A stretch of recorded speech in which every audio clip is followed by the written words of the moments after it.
Phone कर देंगे phone कर अनिललाई फोन आना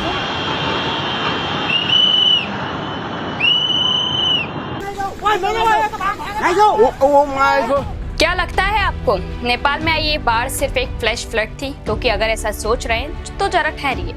हिमालय के पहाड़ों के बीच कुछ ऐसा हुआ जिसने कुछ ही मिनटों में पानी, बर्फ, पत्थर और मलबे की ऐसी दीवार खड़ी कर दी जो रास्ते में आने वाली हर चीज को बहाती चली गई। सड़कें टूटी, पुल बह गए, गाड़ियां बलमे में समा गई और नदी का जलस्तर देखते ही देखते कई मीटर ऊपर पहुंच गया। लेकिन सबसे बड़ा सवाल है, आखिर पहाड़ों से अचानक इतना पानी और मलबा आया कहां से? क्या कोई ग्लेशियर टूटा था? क्या भूकंप ने पहाड़ को हिला दिया या फिर किसी ग्लेशियल झील के फटने से तबाही आई? और सबसे जरूरी सवाल, नेपाल से शुरू हुई ये तबाही भारत के लिए कितनी बड़ी वार्निंग है? नमस्कार, आप देखना शुरू कर चुके हैं सलिल संदेश और मैं हूं आपके साथ अश्विनी और हम बात करेंगे इस पूरी घटना की तथ्यों के साथ। तो चलिए सबसे पहले समझते हैं कि 26 अगस्त की सुबह नेपाल में आखिर हुआ क्या था। नेपाल के रसुवा जिले में भोटेकासी नदी अचानक उफान पड़ी। तिब्बत बॉर्डर के पास से आए पानी, बर्फ, पत्थर और मलबे की इस तेज लहर ने सड़कें, पुल, गाड़ियां और घर और पावर प्रोजेक्ट तक बहा दिए। और पानी की रफ्तार का अंदाजा इसी से लगाइए कि त्रिशूली नदी के कुछ हिस्सों में जलस्तर करीब 30 मिनट में लगभग 9 मीटर तक बढ़ गया, यानी लोगों को संभलने तक का मौका नहीं मिला। लेकिन अब सवाल यह है कि इतना पानी अचानक आया कहां से? तो इसके पीछे फिलहाल 3 थ्योरी सबसे ज्यादा चर्चा में है। पहली और अभी सबसे मजबूत थ्योरी है आइस रॉक एवलांच। शुरुआती सैटेलाइट तस्वीरों में संकेत मिले कि ऊंचाई वाले इलाकों में ग्लेशियर का बड़ा हिस्सा बर्फ और चट्टानों के साथ नीचे गिरा और इस भारी मलबे ने लैंडे नदी को कुछ समय के लिए ब्लॉक कर दिया और पानी जमा होता गया। और फिर जब ये प्राकृतिक बांध टूटा तो पानी और मलबे की एक विशाल लहर नीचे की तरफ दौड़ पड़ी।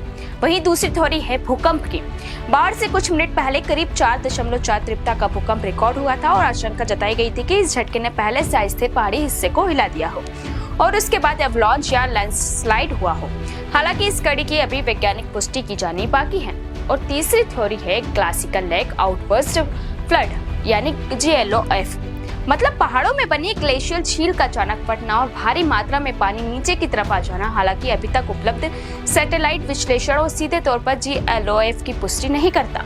यानी फिलहाल सबसे संभावित तस्वीर यही बनती है कि बर्फ और चट्टानों का एवलांच, नदी का स्थायी ब्लॉकेज और फिर प्राकृतिक बांध टूटने के बाद अचानक पानी और मलबे का ब्रेकआउट। लेकिन अंतिम बसा जांच पूरी होने के बाद ही साफ होगी। लेकिन अब कहानी का सबसे अहम हिस्सा है, नेपाल की इस तबाही का भारत से क्या कनेक्शन है?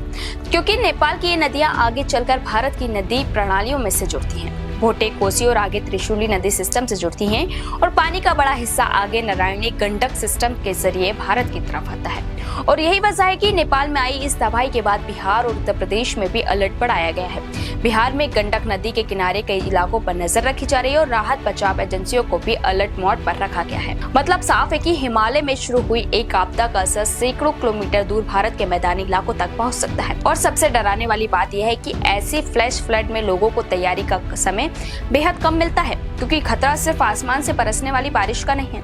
ग्लेशियर टूट सकते हैं, पहाड़ खिसक सकते हैं, नदी अचानक ब्लॉक हो सकती है और प्राकृतिक बांध टूटते ही कुछ मिनटों में तबाही नीचे के इलाकों तक पहुंच सकती है। इसलिए नेपाल की ये बाढ़ सिर्फ एक पड़ोसी देश की त्रासदी नहीं है, ये भारत के लिए भी एक वार्निंग है। एक ऐसी वार्निंग कि बदलते हिमालय में बाढ़ का खतरा अब सिर्फ बारिश से नहीं बल्कि ग्लेशियर, भूस्खलन, एवलांच और अचानक टूटने वाली ग्लेशियल झीलों से भी पैदा हो सकता है। और सबसे बड़ा सवाल यही है कि क्या अगली ऐसी लहर भारत तक पहुंचने से पहले हमारे पास पर्याप्त वार्निंग सिस्टम होगा? क्योंकि पहाड़ों में खतरा पैदा होने और मैदानी इलाकों तक उसके पहुंचने के बीच का वक्त कई बार सिर्फ कुछ मिनटों का होता है। नेपाल की इस घटना ने एक बार फिर बता दिया है कि हिमालय में होने वाला बदलाव सिर्फ हिमालय तक सीमित नहीं रहता, उसका असर भारत के बड़े हिस्से तक पहुंच सकता है। आपको क्या लगता है, क्या भारत और नेपाल को ऐसी आपदाओं के लिए और मजबूत अर्ली वार्निंग सिस्टम तैयार करना चाहिए? अपनी राय कमेंट में जरूर बताइए और वीडियो पसंद आया तो लाइक और शेयर जरूर करें।